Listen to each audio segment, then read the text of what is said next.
Okay, today we're going to begin talking about the material in Chapter 11, which is benzene, C6H6.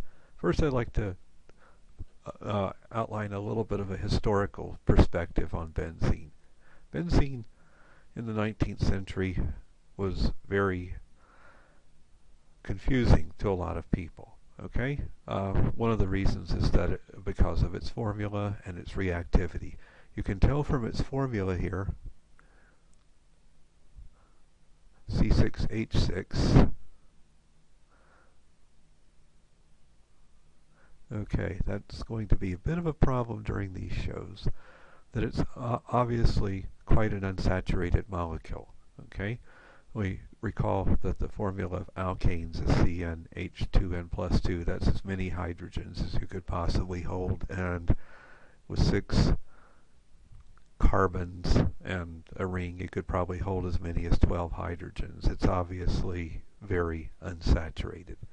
Despite the fact that it's unsaturated, it doesn't do any of the reactions, or does very few of the reactions that alkenes do.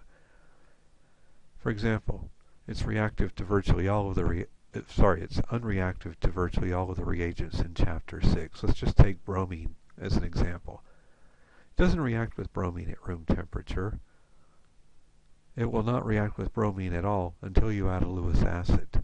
And when you actually do get a reaction to occur, you don't get the addition product. Okay, that's the addition product there. You get rather a substitution product. Okay? So this is a most unusual reaction pathway for something that has the formula of an alkene.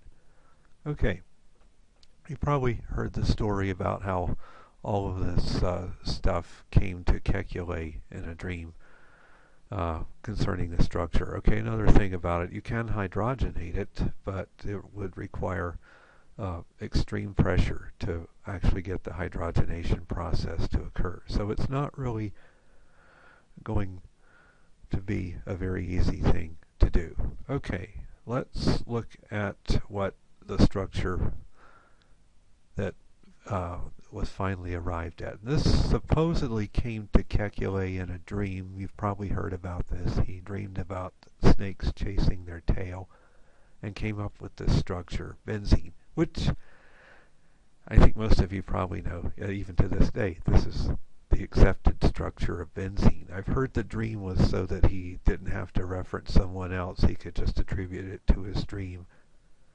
I don't know if that's true, but anyway, let's look at benzene. Okay, so this is a simple formula. Now you do see that it does have 3 double bonds. So how do you account for its lack of reactivity? Okay, well, what was thought is that there would be very strong resonance stabilization in a structure like this. As you can see, it's totally conjugated all the way around the ring. Totally conjugated right there. And you can write the resonance structure where the double bonds are in the alternating positions, and they've traded basically in this resonance form here. The double bonds and single bonds have swapped positions relative to where they are in this other one over here. Oftentimes when people write the structure of benzene, they're just going to write this structure here, which is the resonance hybrid form. You'll see that different situations call for different structures. You'll see the alternating single and double bonds formed used, okay, whenever we're going to do a reaction at benzene. Okay, why is this doing this? I don't understand that. Okay, anyway, our whole next chapter, chapter 12, is about reactions that occur at the benzene ring, and to write mechanisms and explain that we actually have to draw all of our benzene rings this way. In chapter 13, we have spectroscopy. And God, we have spectroscopy in Chapter 13. And those, when we talk about benzene there, it'll probably be best to draw benzene as the circle so that you can see that all the positions are equivalent. Okay, this is benzene with its p orbitals, or with its pi bonds drawn as p orbitals. And what you can see is that if you look at any one p orbital, it has a pi bond ready to form right over there, and it can form the pi bond just as well with the one beside of it. So it doesn't really have any idea which bond here should be a single bond and which bond should be a double bond. We say there's no bond fixation in benzene. Okay, benzene's X-ray structure has been taken, and we know a lot of things about it. One is that the carbon-carbon bond lengths of all 6 CC bonds is exactly equal at 1.4 angstroms. Okay, and you'll notice that this number is kind of intermediate between the number for a single bond and the number for a double bond. Okay, so we say the CC bonds are in benzene are basically 1.5 bonds. You could say more or less. Okay. All right, so the bond lengths are intermediate between a single and a double bond, as you'd probably expect. Okay, what other evidence is there for the unusual stability of benzene? Well, what about the heat of hydrogenation? Okay, the heat of hydrogenation of cyclohexene is 120 kilojoules per mole. Okay, a little bit less than twice that number is the hydrogenation, complete hydrogenation of 1,3-cyclohexadiene. This is 231. Recall that, well, I'll do a little math problem here for you. 231 is a little bit less than 240. The added stability of 1,3-cyclohexadiene's double bonds is due to, of course, the fact that this is a conjugated system. Okay, if this trend were to continue in a linear fashion, okay, we would expect to see a value of something like 350 or so. But if you take the 3 double bonds of benzene, this is getting really irritating. Okay. You find that it's actually less. The amount of energy that you get back by hydrogenating benzene is 3 times, is actually less than what you get from hydrogenating cyclohexadiene 2 times. Okay, so there's clearly a lot of added stabilization here.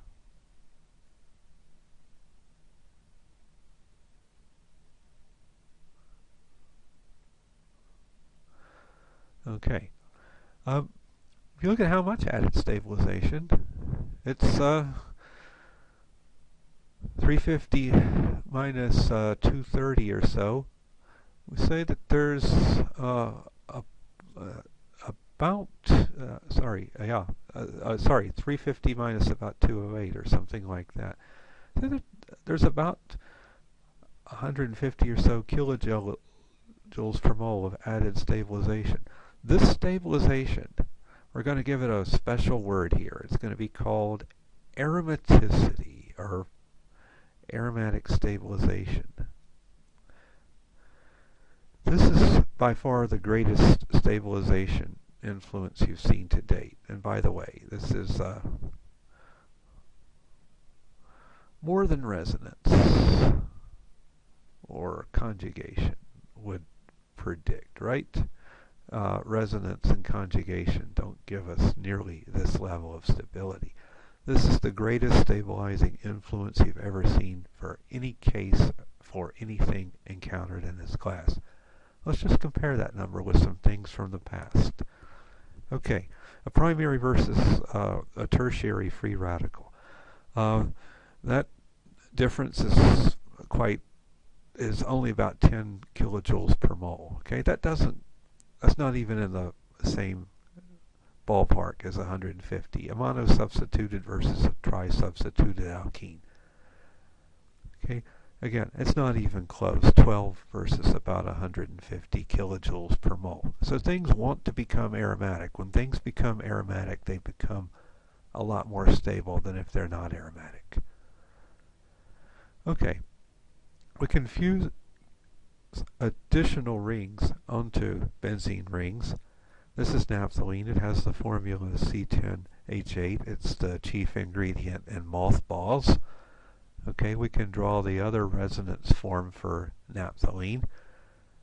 And when we're drawing the resonance forms of these polycyclic aromatic compounds, the general trend is that the better resonance form has the maximum number of benzene rings. So this structure over here is actually better because both of our rings are technically benzene rings. When you look at this resonance structure here, only one ring is a benzene ring. Only that one. This one is not a benzene ring.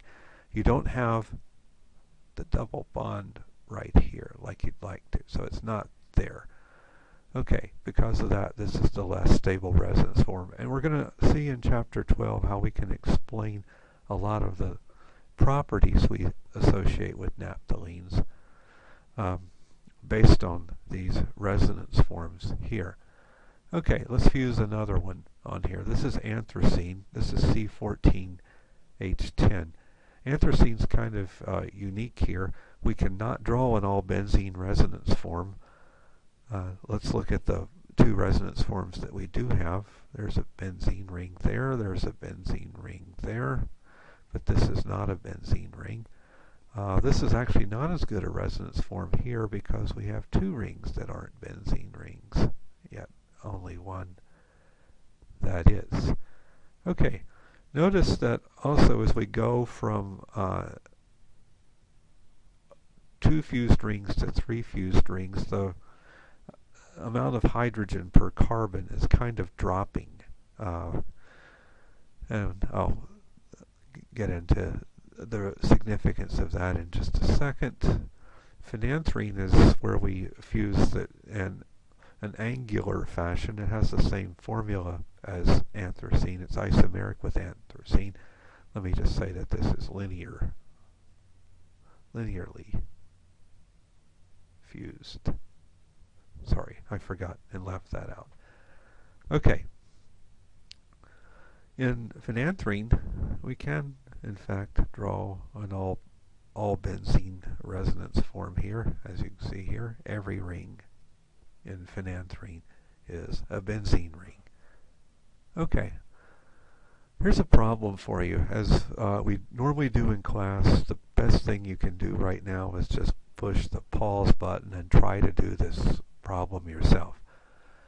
What I'm asking you to do here is, or basically I'm just giving you the carbon skeletons. I want you to put in the alternating double and single bonds in the best way that you can and get the most benzene rings that you can, and then tell me which of these compounds is the most stable. Okay? So let's try that. Alright, so here with this compound, you can actually make every single ring a benzene ring. Let's try this here though. What you find here is that no matter how hard you try, you really can't make every ring a benzene ring. Okay, so there's one that isn't, and then all the other 3 actually are benzene rings. Okay, so when we compare these two, again, we have the capability to form all benzene rings from the compound at the top, but that's not a possibility in the one at the bottom, and the one at the top, no, the bottom one is less stable. The top one, sorry, top one is more stable because you can draw an all benzene resonance form for that one. Okay, Here's one that has an additional benzene ring. This is benzoapyrene. This has the dubious distinction of being the first carcinogenic compound ever identified. I'm not sure that's a good property for a compound. Benzoapyrene and molecules with lots of these fused aromatics are byproducts of incomplete combustion. When you see the black soot coming out of a diesel engine, that's what this is. It's just polynuclear aromatic hydrocarbons with a lot of benzene rings fused to them. Okay, so in the, I think, 19th century, it was discovered that chimney sweeps in London were coming down with an unusually high incidence of testicular cancer, and chemists were able to isolate this compound and give it to rats, and noticed that when they gave this specific compound to rats, there was a higher incidence of tumor formation. Okay, notice that that we're almost down to having twice as many carbons as hydrogen when we get here. What if we had infinity number of benzene rings fused together? Okay, so this would be graphite, which is just a series of sp2 carbons fused into hexagons. Each of the individual benzene rings is aromatic. We say that this is an allotrope of carbon. What is the formula here for this compound? The formula is C. Okay, and this is a allotrope of carbon where everything is sp2. We also have another form of, or another allotrope of carbon where it's sp3, and this is, of course, diamonds. Okay, and maybe many of you may have seen very old Superman cartoons. So Superman has the capability of putting a piece of coal in his hands and squeezing it so hard that it does make a diamond. Okay. All right. Anyway, he hasn't really changed its formula when he does that. He's just changed the hybridization. Okay, and many of you probably know, of course, that these also have a lot different value. Graphite's a relatively cheap compound. Diamonds are precious. You can't, I guess, buy the argument that if someone gives you graphite instead of diamonds, they're basically giving you the same thing. I think most people would not buy that. Okay, let's look at a few nomenclature points associated with benzenes. Okay, so there are certain common monosubstituted benzene rings that I'm going to ask you to memorize the name and be able to correlate the common name with the structure. These common names make no sense, but we use them all the time, so you have to be familiar with them. Okay, so methylbenzene is toluene. Any of the halogenated benzene is just called a halobenzene, and this, if X was chlorine, it would be chlorobenzene. If it was fluorine, it would be fluorobenzene. Phenol is hydroxybenzene. That's the chief ingredient in chloroseptic throat spray. Benzoic acid is a common preservative. These on the bottom row, nitrobenzene, I think, is used as a paint solvent. Aniline aminobenzene is used as a base ingredient for many dye compounds that are used as dyes. Okay, and anisole is methoxybenzene, and it's I don't know where it actually comes from, but anisole looks like the word anisette, which is licorice. I've never tasted anisole, so I can't tell you what it is. I don't advise that you do that either, but anyway, I'm not sure of its origin. Okay, let's look at some nomenclature points. Disubstituted benzenes have a common nomenclature system that's used heavily. Okay, we call a 1,2 disubstituted aromatic an ortho system, a 1,3 a meta system, and a 1,4 a para system. Okay, let's say just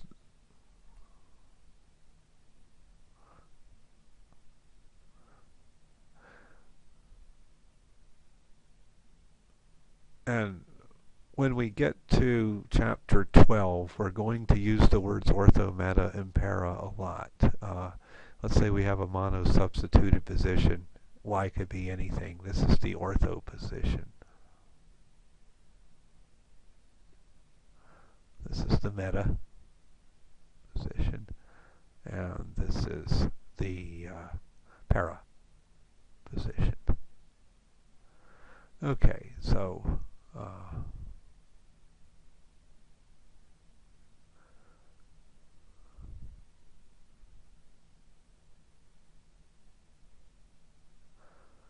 let's see, what is this I'm drawing here? Okay. Yeah. This is paradise. Okay, maybe you can sort of see that. Okay, I saw that written on the wall somewhere, and I thought that was incredibly clever. Okay. Anyway, enough with that. Okay. All right. So when we name disubstituted benzenes, the official name that you need when you look it up is the IUPAC name here, which is the one with the numbers. But sometimes these are going to be called by the ortho-meta-para system, like the compound here is para-nitrobenzoic acid. That's what most people would call it, but officially it's 4-nitrobenzoic acid. Same here, this is a meta. Next one over to the right is a meta isomer. Once you get here, of course, when it's polysubstituted, ortho-meta-para doesn't make any sense anymore, and what is employed is the actual IUPAC naming system. Okay, so this is 2,3,6-trichloroanisole, where we define position 1 as the position that's making it anisole. Okay, another nomenclature point here is when this substituent appears as part of a compound, we're going to call it the phenyl group. Abbreviated pH, sometimes abbreviated C6H5. Very older papers may even use this symbol to denote a phenyl substituent. I don't see that used that often anymore, but it can be. This is, if we look at analogies to sp2 carbons, this is analogous to the vinyl system. Okay, benzyl means something different, whereas phenyl means 6 carbons. Benzyl actually means 7 carbons. When someone says benzyl, often abbreviated BN, they're implying phenyl CH2. So benzyl does not equal to phenyl. Benzyl, I'll say, is analogous to allyl. Okay, and we'll see a lot of similar properties between vinyl halides and phenyl halides, and between allyl halides and between benzyl halides.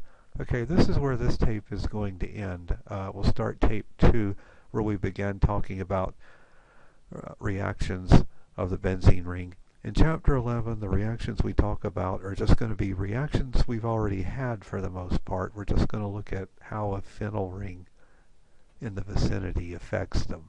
Okay, the very first one we talk about won't be that tight, but anyway, in chapter 12, we're going to actually conduct reactions at the benzene ring, and I think that's a very convenient dividing point for these two chapters. Okay, so the next tape, part 2, will start where we talk about classic reactions applied to benzene ring containing systems.